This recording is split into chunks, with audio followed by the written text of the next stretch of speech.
Good evening and welcome to Poland Daily. I'm Nicholas Richardson and this is the news. Despite the lack of a majority in Parliament, Prime Minister Mateusz Morawiecki is forming a government since it was Law and Justice that won the elections and won the most seats. Morawiecki's idea is a government that will implement specific policies taken from the opposition parties' programmes. He described this as a decalogue of Polish issues. Today he outlined plans for social issues such as pensions linked to the number of years worked and tax-free pensions. Dear parliamentarians who are to give the government a vote of confidence, you were elected by the voters, not by the party bosses. You are obliged to implement what is in your programme. Meanwhile, the main opposition leader wants to move away from the most important demands. We propose to implement your programme as well. We know how to tighten up the tax system, and they are already suggesting that money will run out, because their hands are trembling when journalists ask about the implementation of the 100 specifics they announced in the election campaign. What about the tax-free allowance? What about the 0% housing loan? What about money for women who are returning to the labour market and for their family members? We know how to implement what is good for social policy. Poland is our common home and we want it to develop. A pillar of these changes is to invest in Polish families because this is the foundation of our society. This investment gives us a future and development. Morawiecki told a press conference that if it was not possible to form a government, he would like to head a new body dubbed the State Work Team, which would be breathing down the neck of our political opponents, all those who will form the government. On the other hand, it will develop the vision we are showing now and will focus on the future so that Poland catches up with the standard of living of the West as quickly as possible, but does not make the mistakes the West is making, he added. Part of the work of the State Work Team will be to show Poles the dangers of the current reform in the European Union, Morawiecki continued. He said that if the changes to the European Union is planning were implemented, the Polish government would have nothing to say on the key topics we are talking about today, such as social policy, tax policy, security and internal affairs. Finland is facing a hybrid attack on its border with Russia, similar to that which Poland faced in 2021, with migrants attempting to cross illegally into the country, said President Andrzej Duda, who met his Finnish counterpart, Sauli Niinisto. On the border with Russia, Finland is experiencing a similar phenomenon to what we have been dealing with here since 2021. In other words, to sum it up, it's a hybrid attack on the Finnish border, which is carried out by bringing groups of migrants to that border. It's a very unpleasant and challenging situation.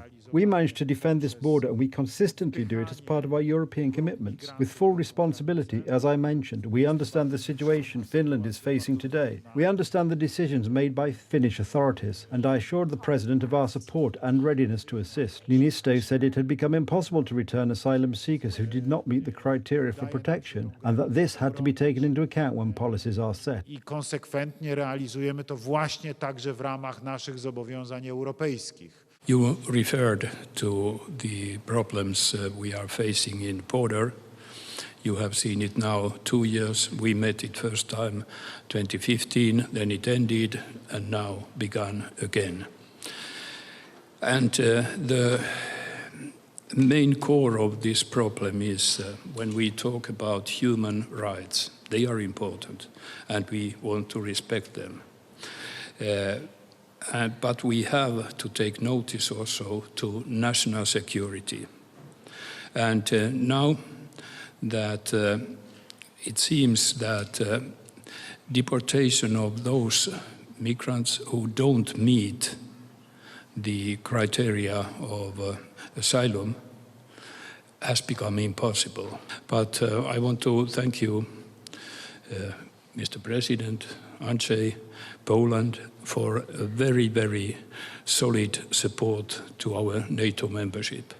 And I know you made some extra work to get some of our partners to understand also the need of accepting Finland. He called for a European Union-wide solution to stop uncontrollable entry into the passport-free area. Finland closed 4 crossing points on its border with Russia on Saturday, leaving only 4 open, as Helsinki seeks to halt a flow of asylum seekers it says was instigated by Moscow. The Kremlin has denied sending migrants and said on Monday that Finland's decision to shut border crossings reflected Helsinki's adoption of an anti-Russian stance. Poland built a razor wire fence along its border with Belarus, following a migrant crisis in the autumn of 2021, when asylum Asylum seekers, mostly from the Middle East, attempted to cross into the country. Poland and the European Union accused Minsk of facilitating the attempts, something Belarusian authorities denied. Trucks have been lining up for more than a week at Poland's border with Ukraine because of a protest by Polish truckers who blame the government for failing to protect their businesses from unfair competition from Ukrainian companies since Russia's invasion of Ukraine last year. The drivers have blockaded the Darohusk and Korchova border crossings in protest over what they see as unfair competition from Ukrainian road haulage firms and are demanding the introduction of commercial permits for Ukrainian companies carrying goods, excluding those carrying humanitarian aid and military equipment. They have also demanded that operating permits be suspended for companies that were set up after the outbreak of the war in Ukraine. A representative of the Committee for the Protection of Polish Truckers, Jacek Sokol, said drivers from both sides should meet to talk in an attempt to reach agreement. My zazdrościmy wam, Ukraińcom. We envy you, Ukrainian ministers such as Derkach, who is on your side, who speaks for you, who tries to protect you, who travels and defends you. Nobody really cares for us, the Polish hauliers. That's why we organise this protest. We demand that the balance in international freight services is reinstated. Goodwill is needed from both sides. We have just now received a signal. A colleague has just phoned us saying that Ukrainian truckers want to meet our truckers to talk and agree on something together. There was a similar meeting in the spring during which we discussed things, because it is the people from the same industry that have to reach an agreement. One can say now the time is not right. It is not a good time for protest on the Polish side because there is no government. How come there is no government? There is a government. All you need is a will to come, listen and understand problems and agree something with the other side. Ukrainian authorities said on Sunday about 3,000 mostly Ukrainian trucks, including those carrying fuel and humanitarian aid, were stuck on the Polish side. Poland and Ukraine have held talks on the matter but have so far failed to reach agreement. Kiev hopes to hold a new round of negotiations with Warsaw and the European Union this week. I came from Gdansk and we have been waiting here all week. If they keep on working at the same pace as now, a truck that arrives today will cross the border and get home at about Christmas. Yes, a month and a half.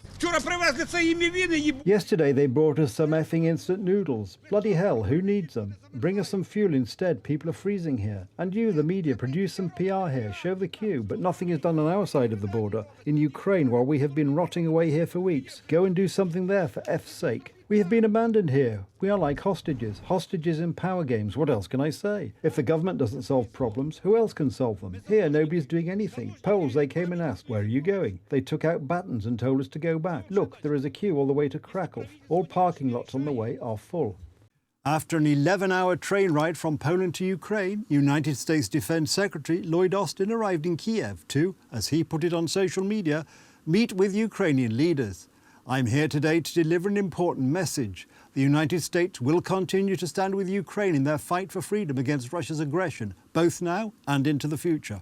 It is Austin's first visit to Kiev since April 2022. The trip comes amid increasing division in the United States Congress over aid for Ukraine, with the United States presidential election coming in November next year. Some American lawmakers are prioritizing aid to Israel, even as U.S. defense officials stress that Washington can support both allies simultaneously. Austin expressed American support for the long haul, as questions swirled over the sustainability of vital Western assistance, with Russia's invasion dragging on. Glad to see you, Mr. Secretary, your team, so glad to see you in Ukraine. Thank you for this meeting and for your coming. It's very important signal for Ukraine. Austin visited the United States Embassy in Kiev to meet diplomats and Defense Department personnel before assuring Ukrainian President Volodymyr Zelensky during a face-to-face meeting that United States support would not falter. The message that I bring you today, Mr. President, is that the United States of America is with you. We will remain with you for the long haul. So I announced today